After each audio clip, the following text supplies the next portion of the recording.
Good afternoon, YouTube. This is Damion Crier, and I hope each and every one of you guys is having a wonderful and amazing day today.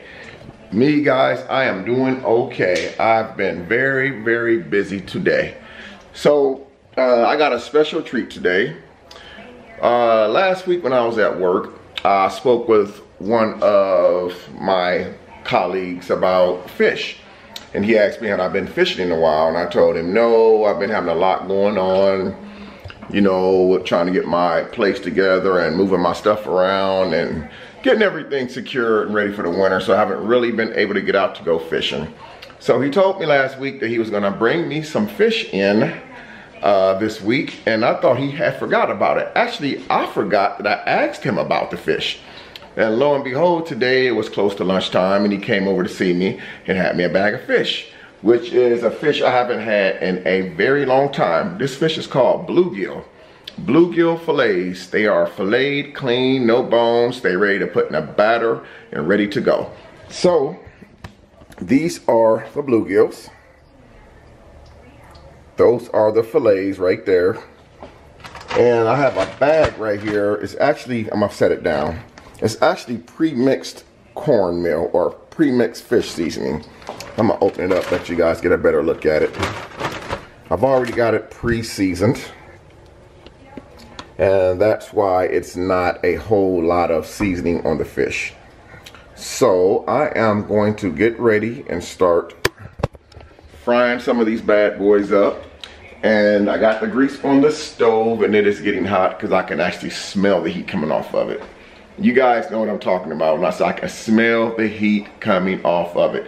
So this is a very special treat for me because here it is November and I'm actually going to be eating bluegill tonight. So to me, that is a very nice treat. So I'm going to batter this fish up and get it in the grease, and so we can start doing the thing. Okay guys, the first batch of fish is, actually both batches of fish are done. So now I have the potatoes on. I just want to show you guys what the fish looks like after it's done. But I want to tell you something before we go there. Fish, as far as like frying fish or baking fish, how long you keep fish inside of the grease depends on how thick the fish is. I'll give you a prime example. For like pork, which is not fish, fish is poetry. Pork chop or something, you want to cook that type of stuff really well. I think 360 degrees or something like that. You want to make sure that the oil is hot or the oven is really hot. Fish is really thin. You got some fish that's really thick, like catfish, carp. Everybody don't eat carp, but a lot of people do. So you got catfish, carp, you got walleye, bass, which are really thick fish. So you want to fry that fish a little bit longer, but what I normally do when I have a really thick fish like catfish or bass, which has the really thick meat in it, really thick fillets, I take the knife and go straight along the side with the knife, right on the edge of the fish to make it fillet. That way it's just as thin as a bluegill or a crappie. So again, the thinner that the fillets are, the less time that you want to leave it in the oil. Because what happens is you'll fry the fish too hard, too fast, where it'll just be crunchy, like eating a bag of chips. I don't know about you guys, but I like to taste the fish. I don't like to have I like my fish fried hard, but I don't like it too crunchy. So again, right now the potatoes are in the oil cooking, and I can't wait until they get done because I am hungry. It has been a long day at work, and I'm a little bit tired. I have several phone calls I have to return. I've been ignoring my phone since I've been off work. But it's like when you get off work after 10 hours and you start ringing, the phone starts ringing, you don't get anything done. I can't come home, I can't upload videos because I'm constantly on the phone talking. So sometimes you have to just ignore the phone, just ignore the calls, and everybody's got to just understand that when you get off work, you have stuff to do other than being on the phone. I've never been a phone type person. If I was on the phone tonight, I wouldn't be able to bring these videos that I'm bringing. I think I did a reaction earlier. I have an upload going right now, plus I'm making this fishing video. So here's what the fish looks like now that it's out of the grease. That is the bluegill guy. Bluegills, guys. I'm gonna do a little close up on that so you guys can get a better look at it. I'm telling you guys, that is some good fish. Fish fillets. And also, you guys might have heard the term that they use. A lot of people use the term panfish.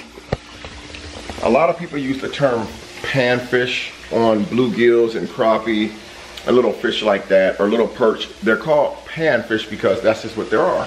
They're panfish. They're really like no bigger than your hand, maybe a little bit wider, a tad bit longer than your hand, but they call them panfish for that very reason, because you don't have to do a lot to get them cooking. You know, like a bluegill, you scale it, cut it down the middle, you can fry it whole as long as you take the head off of it.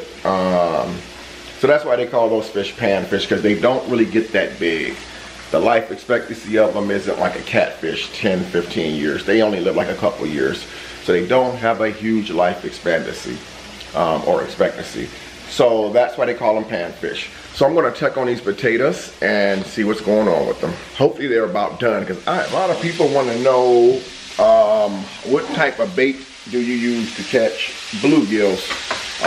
Bluegills is actually can be caught in rivers, especially around dams. Really shallow water. They can be caught in ponds, but they're notorious for being on what they call lake beds. You don't have to cook bluegills too long because they're very thin fish fillet, meaning you only need a couple minutes per side. Anybody who knows anything about bluegill fishing would know that bluegills don't get that big. Between 7 and 12 inches for a really nice sized bluegills. And the reason why I say that you don't have to fry it hard, because bluegill is an extremely thin fish, so it doesn't take a lot to cook it. Now, if you have a deep fryer at home, I would suggest using a deep fryer, because you can just take like a whole mess of 20, 30, 40 fillets, drop them in that batter, put them in that grease, and drop it right down in that grease. And I'm telling you, no more than 5 or 6 minutes, you will have a basket full of some of the best fillets you have ever tasted in your life. I cut up some potatoes to fry with the fish tonight. They're just regular white potatoes. I took the skin off of them. I didn't do a good job. I like to keep some of the skin on them. So right now, I'm going to check on my fish fillets, and they are going to be so good. Like I said, guys, they are so thin. They don't take a whole lot of time to cook. And if you don't have a deep fryer and you're using just a regular skillet like I'm doing now, you don't want to have a lot of grease. You don't really want to soak your fish. And if you do soak it, you want to fry the fish kind of hard. That way it's not going to absorb and hold all that nasty grease in. And the worst thing you want to do is eat some really fishy grease. I mean, you know, fish full of grease. So that's what I'm doing tonight, guys. I'm just gonna fry me some fish. I was gonna have me a shot of wine, but I decided against it tonight. You know, being that it's only like the top of the week, I don't really want to be getting into the habit of doing that during the week. Unless it was like a Thursday or a Friday or something like that, then I don't mind drinking a little bit. Maybe a glass or something, but not really a heavy drinker. So I'm gonna check on this fish real quick, because those fillets do not take long to cook at all. And hopefully we can have these done. I'm gonna actually use the same grease that I'm frying the fish in to fry the potatoes in. You know, a lot of people don't do that, but it's not like I'm at a restaurant where I gotta put brand new grease in and change the grease whenever I put the potatoes in. And then it's just me at home, so it ain't like I got somebody here or a guest that I'm feeding. So I don't have to be as perfect with everything, as far as like brand new grease for the French fries, brand new grease for the fish. Most people say the best type of oil to use for fish is used grease. And that's actually true. I mean, you don't want to use a brand new bottle of oil for fish, because that fish smell will stay with you. Like if you fry, some people use that same grease to fry chicken in, which is not bad, but you're gonna still smell fish when you frying your chicken. So a lot of people don't want to do that. So I usually just use the same grease until it gets maybe twice. But you know, I'm not going to go out and spend $6 on a half a gallon of grease and use it one time and then throw it away. That's just a waste of money. But let me get back to the fish and I'll let you guys see what it looks like when it gets. Okay guys, the potatoes is out the grease. The fish is done. I got my favorite show in the uploaded on the Fire Stick, so I'm ready to watch. I think it's season 3, 4th episode of Power. So I'm gonna be getting into that tonight with me some fish and potatoes. So here's the end results, guys, of what it looks like. Something really, really quick for like an after work dinner.